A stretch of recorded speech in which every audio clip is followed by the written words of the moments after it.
భూమి తీసుకునేటప్పుడు నేను నా ఫ్రెండ్ని తీసుకొని వస్తా, నా ఫ్రెండ్స్తో పాటు వస్తా అని చెప్తుంటారు. నేను ఒకటే చెప్తున్నా, మీరు భూమికైనా భార్య సెలెక్షన్కైనా ఖచ్చితంగా అది మీ ఓన్ సెలెక్షన్ అయితే మాత్రమే హ్యాపీగా ఉంటుంది. చాలా మందికి తెలుసో తెలియకనో ఫ్రెండ్నో బంధువునో ఇంకొకరినో తీసుకొని వస్తారు.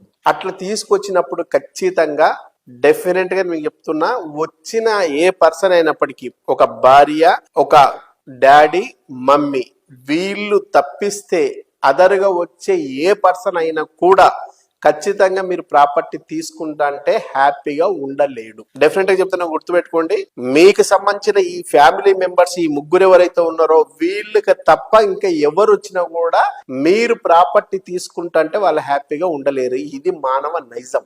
నా ఫ్రెండ్ నాకంటే ఎకనామికల్ గా బాగుండాలని కోరుకునేవాడు ఎవరు ఉండడు. 99% అబో డెఫినెట్ గా నా ఫ్రెండ్ అనే పర్సన్ కూడా బాగుపడాలి, కానీ నాకంటే ఎక్కువ బాగుపడాలనేంత విశాల హృదయం ఎవరికి ఉండదు. బంధువులైతే దాదాపు చాలా మంది రాబంధువులై ఉంటారు. నేను తీసుకొని ప్రాపర్టీ అతను తీసుకుంటే నాకంటే ఇక్కడ బాగుపడిపోతాడు అనే ఈర్ష, ద్వేష, రాగద్వేషాలు చాలా చాలా ఉంటాయి. కాబట్టి వాటిని ఎక్కడ పైకి కనిపించనీయకుండా సాధ్యమైనంత వరకు ప్రాపర్టీ బాగానే ఉంది కానీ చాలా దూరం ఉందనో, ప్రాపర్టీ కొంచెం కాస్ట్ ఎక్కువైందనో,